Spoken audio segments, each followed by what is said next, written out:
Hello and welcome. I appreciate you taking the time to be here today because what we're going to discuss could have a real impact on your family's financial future.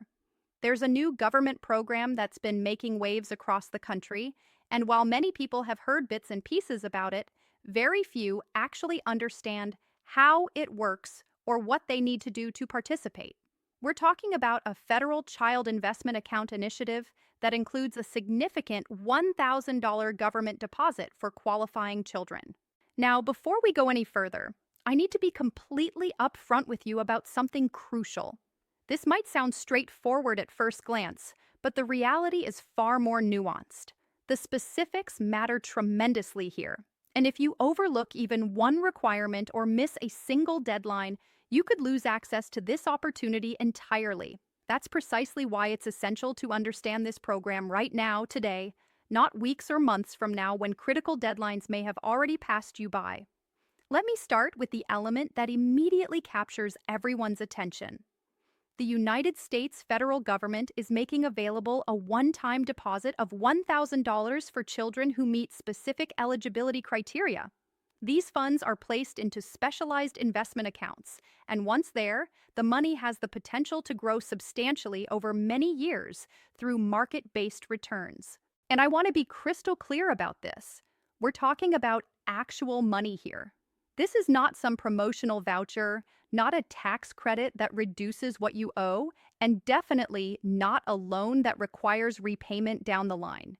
This is $1,000 in real investable funds being offered by the federal government. However, and this is an absolutely critical point that trips up countless families, this deposit does not happen automatically. The government will not simply open an account and deposit this money without your direct involvement. That assumption, that belief that the government will just take care of it, is precisely where most eligible families are going to stumble and potentially lose out on this opportunity altogether. So let's take our time and walk through every aspect of this program together, piece by piece, so you can make an informed decision about what this means for your specific family situation. First, let's establish some context. Where did this program come from, and what's it trying to accomplish? These specialized child investment accounts were established through President Donald Trump's One Big Beautiful Bill Act, which was officially signed into law on July 4, 2025. The fundamental concept driving this legislation is straightforward. Provide American children with a meaningful financial foundation early in their lives, giving them a tangible head start that can compound over time. Think of it as planting a financial seed in fertile soil and then allowing years of growth to work in the child's favor.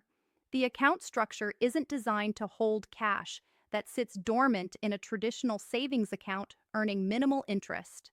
Instead, it's specifically structured to hold equity investments with the intention of long-term growth. We're talking about a time frame measured in years, potentially decades, not weeks or months. For children who meet the eligibility requirements, the federal government makes a single $1,000 deposit into the account. This money then gets invested in a broad-based United States stock market index fund, the type of diversified, low-cost investment vehicle that's commonly used in retirement accounts across the country. The underlying philosophy is simple.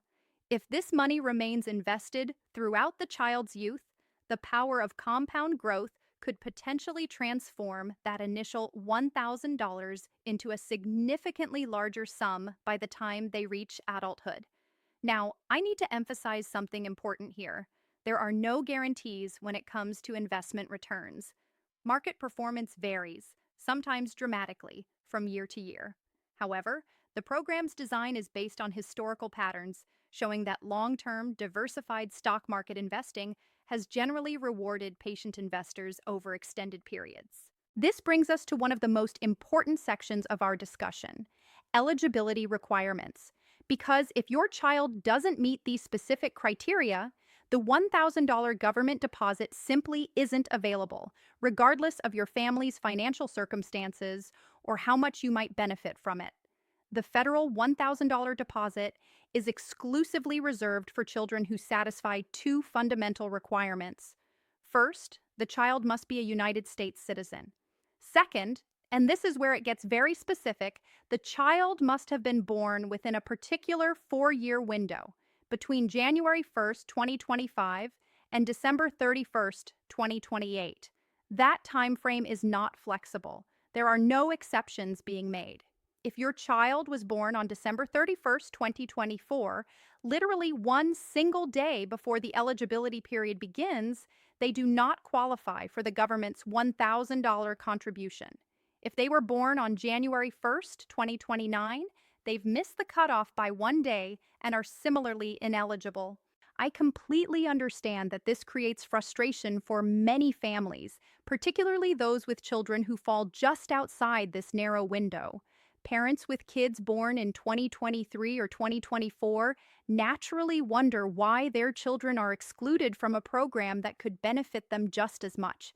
It's a valid concern, and it's one of the criticisms that policy analysts have raised about the program's structure. But here's something crucial that many people don't realize yet, and it's information that could still benefit families with older children. Even if your child doesn't qualify for the government deposit, there are additional components to this program that we'll discuss shortly, and those components have different eligibility criteria that are considerably more inclusive. So let's assume for the moment that you do have a child who was born during that qualifying window between 2025 and 2028. The obvious next question becomes, how exactly do you access this $1,000 deposit? What steps do you need to take? This is the section where you really need to pay close attention, because this is where the program diverges significantly from what most people expect based on their experience with other government benefits. There is no automatic enrollment whatsoever. The federal government does not proactively open these accounts on behalf of eligible children. They don't cross-reference birth records and social security numbers to automatically establish accounts and deposit funds. That's not how this program operates. Instead, you, the parent or legal guardian, must actively choose to participate in the program. You must affirmatively indicate your intention to open one of these accounts for your child, and that requires completing and filing a brand new Internal Revenue Service form specifically created for this program. The form is designated as Form 4547, and it must be submitted when you file your federal tax return. There are also plans for an alternative enrollment method through a dedicated government website, which is expected to launch at some point during the middle of 2026. But regardless of which enrollment pathway you choose, the fundamental truth remains unchanged. Nothing happens unless you take deliberate action. This is where countless eligible families are going to miss out on this benefit. If you're unaware that this form exists, if you assume the enrollment happens automatically, if you forget to include it with your tax filing, or if you simply put it off and then forget about it entirely, the money never materializes. It doesn't quietly appear in the background like certain tax credits that the IRS calculates on your behalf. You must actively raise your hand and say, "Yes, I want to establish this account for my child." Once you complete that enrollment election, the government or its designated administrative agent will send you detailed instructions about how to finalize the account setup process. That second phase of the process is expected to begin rolling out around May 2026. Until that point arrives, the allocated funds essentially remain in a holding pattern, waiting for the administrative infrastructure to be fully operational. Now let's discuss what kind of account this actually is, because the structure has significant implications for how the money can be used and how it will grow over time. The investment options within these accounts are highly restricted by federal law. You don't have the freedom to select individual company stocks. You cannot hold the funds in cash. You cannot redirect the money into bonds, precious metals, real estate investments, or any alternative asset classes. The legislation mandates that all funds must be invested in a low-cost United States equity index fund, specifically the type of fund that tracks the performance of the overall stock market, rather than attempting to beat it through active management. Additionally, the fees charged for managing these accounts are capped by law at just 0.1% annually, For context, that's exceptionally low compared to industry standards for most investment products. This fee structure was deliberately designed to ensure that investment costs don't erode the account's growth potential over time. When it comes to accessing the money, withdrawals are generally prohibited until the child reaches 18 years of age. Even once they become adults, the rules governing distributions closely resemble those applied to traditional retirement accounts. The clear intent is that this money should serve as a financial foundation for adulthood, perhaps helping with college expenses, a first home purchase, starting a business, or building long-term savings. What this means in practical terms is that you cannot access these funds to address immediate or short-term financial needs. If your family is struggling with grocery bills, if you're behind on rent, if you need help covering childcare costs next month, this money is not available for those purposes. It's locked away until the child's 18th birthday. This limitation represents one of the most significant criticisms leveled at the program by social policy experts and family advocates. Many argue that low and moderate income families need financial assistance now, not 18 years from now. They point out that a program structured this way does nothing to help families experiencing immediate economic hardship, and that's a completely legitimate concern that deserves serious consideration. Beyond the initial $1,000 government deposit, the account structure does allow for additional contributions from various sources. Families can contribute their own money to these accounts, up to $5,000 per year per child. Employers also have the option to make contributions on behalf of an employee's child, up to $20,500 annually, and those employer contributions count toward that same overall limit. Certain contributions from nonprofit organizations or government entities may not count against the annual cap, depending on the specific structure of how those contributions are made. But those situations will be relatively uncommon for most families. However, this is a point where many financial planning experts and advisors urge caution. Just because you have the ability to add your own money to these accounts doesn't automatically mean that doing so represents your best financial strategy. Multiple financial analysts have emphasized that for many families, other savings and investment options may actually be superior choices for personal contributions. Let's consider why they're raising this concern. Trump accounts offer very limited investment flexibility. You're restricted to that single type of equity index fund we discussed earlier. Compare that to alternatives like 529 college savings plans, which offer a much broader range of investment options, or Roth IRAs for children with earned income, which provide greater flexibility and tax advantages. The annual contribution limits for these accounts are also relatively low, just $5,000 per year. Other investment vehicles allow much higher contribution levels if your family is in a position to save more aggressively. Perhaps most significantly, withdrawals from these accounts are taxed as ordinary income rather than receiving the preferential capital gains tax treatment. That's a substantial disadvantage compared to other long-term investment accounts where growth is either tax-free or taxed at the lower capital gains rate.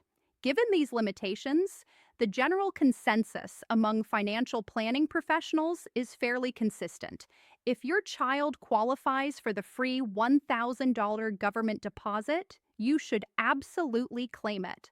That government contribution represents the primary value proposition of these accounts. However, when it comes to adding your own savings on top of that initial deposit, you should think very carefully and consider whether other savings vehicles might serve your family's needs more effectively. That decision should be based on a comprehensive evaluation of your overall financial situation, your tax circumstances, your timeline, and your savings goals. Earlier, I mentioned that families with older children who don't qualify for the government deposit might still have opportunities related to this program. This is where we need to talk about a major private sector development that significantly expands the program's reach. In December 2025, Michael and Susan Dell made a stunning announcement that caught much of the country by surprise. They pledged a massive private donation totaling $625 billion, specifically designated to supplement these child investment accounts. This extraordinary contribution provides $250 per child for approximately 25 million children across the United States. Now, here's what makes this private initiative particularly significant. The eligibility criteria are substantially different and more inclusive than the government program. The Dell contribution is available to children aged 10 and under who reside in zip codes where the median household income falls below $150,000. Let me emphasize the importance of this distinction. This private contribution includes vast numbers of children who are too old to qualify for the federal government's $1,000 deposit. If you have a child who was born before 2025, perhaps they were born in 2020, 2021, 2022, 2023, or 2024, but they're still under age 10, and your family lives in a zip code that meets the income threshold, your child may very well be eligible to receive this $250 contribution. And here's something else worth noting. Most zip codes throughout the United States actually fall under that $150,000 median household income threshold. So while it might sound like a restrictive criterion at first, the reality is that eligibility is considerably broader than it initially appears. Millions of families who assumed this program had nothing to offer them may discover that their children qualify for this private contribution. But, and I cannot stress this enough, you still must open the account. This is not automatic any more than the government deposit is automatic. If you don't establish an account for your child, there's no mechanism for this $250 to be deposited. No account means no deposit, regardless of whether the money is coming from the federal government or from private philanthropic sources. There's an important dimension to this program that extends beyond the purely financial calculations, and it's something that research in behavioral economics and social policy has documented repeatedly over the years. Researchers have found that even relatively modest deposits can meaningfully change how families think about their children's futures. It's not solely about the dollar amount sitting in the account. There's also a psychological and aspirational component. The knowledge that a child has something set aside specifically for them, something that's growing and will be there when they need it as they transition into adulthood. Some academic studies have even documented reduced parental stress levels and improved educational outcomes for families who know these types of accounts exist for their children. Families report feeling more optimistic about their children's futures, and children themselves sometimes report higher educational aspirations when they know an account has been established in their name. That dimension of the program often receives far less attention than the financial aspects, but it shouldn't be dismissed as unimportant.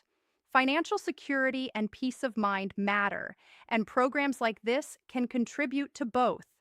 At the same time, we need to acknowledge that this program faces substantial and legitimate criticisms from policy experts, social advocates, and economists. One of the most significant concerns centers on the enrollment mechanism. Programs that require active enrollment consistently see much lower participation rates than programs with automatic enrollment.